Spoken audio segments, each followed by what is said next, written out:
Internet brothers, welcome to the channel. Today, I want to discuss American-made AKs versus imported AKs. Two examples that I have for you today are a Palmetto 103 and a Romanian SAR featuring some MD63 furniture that has, I guess you could call it a battlefield pickup. Maybe you're looking to purchase your first AK, or you're just interested in them. You have many of them. I just want to go over some of the differences between something made here and something from abroad that has the history and the tooling and knowledge behind it in manufacturing to produce really combat grade AK pattern rifles. So first, let's start with the 103. And so kind of a disclaimer, when I'm referencing American-made AKs, mostly what I'm going to be referencing is a Palmetto State Armory AKs, because that's what I have the most experience with. There are quite a few others out there, like Kalashnikov USA, Riley Defense, and some of the Century options. But I have the most time on different PSA AK patterned rifles. So that's what I'm talking about. So take that with a grain of salt. So first and foremost, American AKs do not have the best reputation, or didn't have the best reputation of being quality rifles. And that was for a handful of reasons.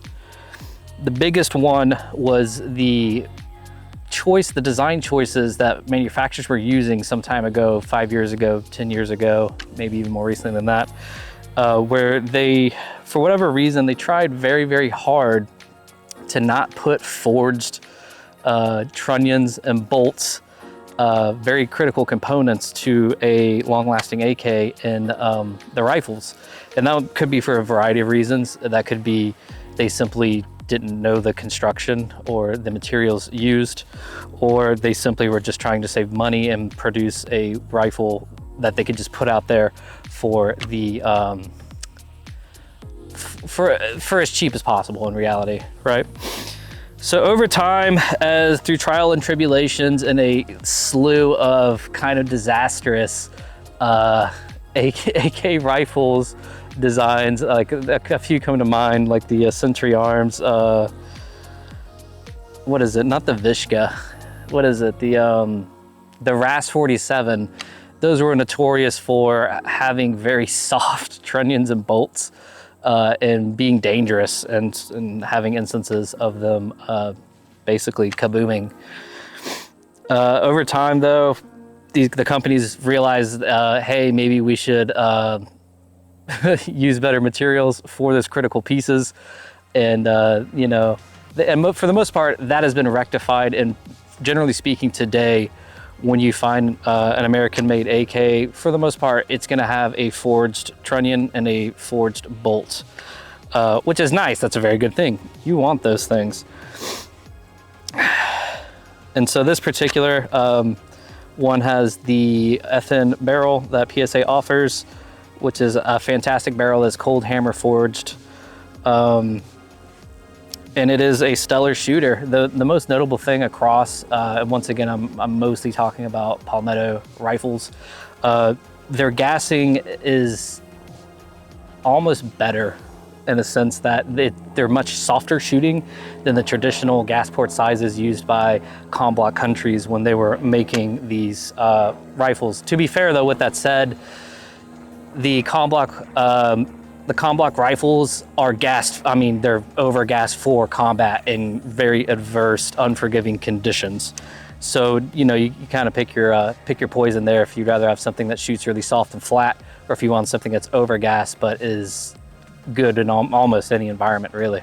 So outside of that, let's talk a little bit about imported AKs. And once again, I'm speaking generally. This is from Romania. I have experience with Bulgarian AKs, Chinese AKs, Mac 90s, Narinkos,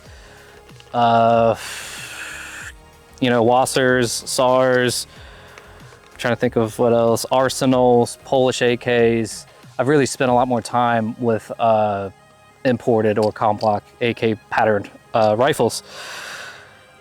And that's for a reason. Somebody like myself, I really prefer that my my weapons, my rifles, my handguns, I consider them life-saving tools. So I generally want things that I know are going to perform, and on top of that, allow me to train on them, meaning they have a very long lifespan where I can train and put rounds on stuff, and still rely onto it if I need to. If the case should arise where, for whatever reason, this is where I'm using to defend my life or my family, that's what I prefer. I want something that lasts a very long time and you can just beat it. It is a tool. To me, these are tools. And to be fair, you could argue that is the case with a lot of American-made AKs, but they just don't quite have the same lineage that weapons that have been sent to war zones for decades. I mean, like half a century, probably longer.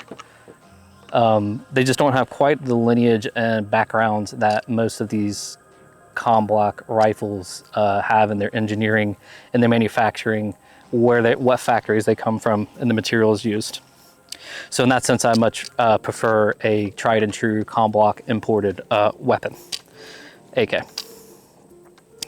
With that said, something else that's kind of a big deal to me and kind of what got me interested and what I like about AKs in general, I consider myself an AR guy, I shoot both frequently, is these have a certain je ne sais quoi. These have a certain je ne sais quoi about them. I don't know if that's how you say that, I think so. They have a lot more character to them, or ARs can get kind of boring, you know, outside of like maybe like cloning and stuff. AKs, like especially like surplus ones or just older ones, they have a history to them where they're almost, to me, they're a little bit more collectible in that sense. They have a story. Some of them have a story, and like this, for instance, you know, this furniture, and granted, you could put furniture on an American AK if you wanted to, you know, but the furniture on this it's Romanian furniture, and it's covered in trench art that soldiers whose weapons were equipped with this furniture, they had on there, and you know, they carved, from what I've gathered in this case, most of these are the names of their women and their lives from, I think I wound up asking a Romanian woman about it and seeing if she could translate them. She said it was mostly just the name of their girlfriends, probably, you know, it was, you know, their ladies' names that they carve onto the rifle, or maybe that's what they named the rifle. My point being is that these things are much cooler. There's an airness to them. There's just overall, generally speaking, depending on what you get or what it is, there's just a little bit more history there as well than just say a brand new American AK. But with that said, going back to the overall design, the American AKs, for the most part, they've basically bridged the gap. I don't want to say it's exactly the same. I think that a lot of these companies still have some problems in their, maybe either the hardening of their steels or maybe just the steel that they select and use in general. You're probably going to get more rounds through a good Combloc rifle over a very long period of time than you would out of an American-made one. That's just the nature of the beast, so to speak. But with that said, you can still get a lot out of a properly forged trunnion and bolts and, you know, good head spacing and things like that. You can still get a use out of it, and they'll last quite a long time. But I wouldn't say that they're going to last quite as long as a Combloc one. So my preference when it comes to shooting these two is this shoots much softer. I can run this thing, I mean, especially with the particular muzzle device I have on it. It's a JMac Customs, I don't remember what. It's a JMac Customs brake. It's a very aggressive brake, and the gassing is already very soft to begin with from the factory, and it makes for a very soft shooting and accurate AK. And it's very pleasant to shoot. Like, this thing is fun to get behind, and you can just burn targets with it. It's a great experience. The Romanian one and other Combloc ones, once again, the gassing is more harsh. so you're getting more perceived recoil, so it's a little bit harder to get back on a target, or it's just, it's not happening quite as quick. It's not returning the target quite as quickly. And also, I feel kind of bad shooting a lot of like my what I would consider my like cooler like AKs, because I mean, don't get me wrong, like I do shoot them, but I don't want to get really high round counts on them and stuff. Whereas I don't feel bad at all, just burning magazines through this. Like I really don't feel bad at all. I know I can replace it, and it doesn't, maybe it's just not quite as special to me as it is something that was manufactured on, you know, the old tooling, and in this case, you know, so old Soviet Union tooling. Or maybe not with this one. Like I have like some of mine, I think, you know, like one of my front trunnions on one of my other ones is marked 78, right? So that thing was made on USSR tooling essentially. And to me, it's kind of cool to own a piece of that and have something that's still somewhat a modern, viable platform that I can go out and shoot and run and gun with, and use the same way I would an AR or a modern AK. So truthfully, I would tell you, say if you're looking to get your first AK, you don't have one yet, I would tell you to probably buy an imported one first, because it's, in my mind, a little bit more serious use, maybe slightly better construction to them, depending on what you're buying and when you buy it. And, you know, there's a lot that goes into it. They're also more expensive. That's a trade-off too. Like I think a Wasser sells for like $900, $1,000 now, where you can go get a GF3 from PSA, or a GF4, one of theirs, for like, they go on sale for like $600, $700. So it's easier to get into the American AKs, but I think for long-term durability, I prefer an imported one, a Combloc one. But if, you know, hey dude, you just want an AK, you just want to try something different, or say if you have some and you just want something to beat on, I would say absolutely pick up an American-made one. KUSA makes a decent product. I think they're having some issues. Their company's having some issues, so I'm not sure what the availability is of those. You probably could get them to this day, but PSA makes a decent AK. The ones that I've shot have done well. I haven't put any crazy high round counts on them, but they seem to be holding up, and I have shot quite a few of those.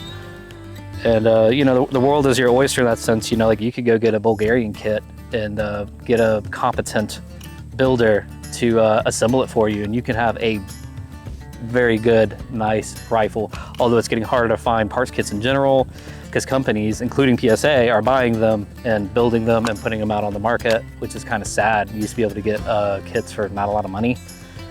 And then also something else you have to think about is the cold hammer forged barrels on the imported models. Like that's almost a given. We'll pay attention, you make sure, but it's almost a given that you're gonna have a cold hammer forged barrel on the imported ones, where in the United States, or the ones that are made domestically, a lot of times you'll see nitride barrels, and probably some other ones too. And they're okay. For 7.62 by 39 in particular, those are not a very high pressure, they're not crazy high pressure rounds compared to like something like 5.56. So it's not quite as, so the barrel, you can still get a good bit of life out of a non-cold hammer forged barrel, just by the nature of 7.62 by 39 and being a 30 caliber projectile. But for 5.56 or 5.45, those have some pressure to them, and you're gonna chew through barrels quicker. So yeah. Please like and subscribe. I appreciate you. Yeah.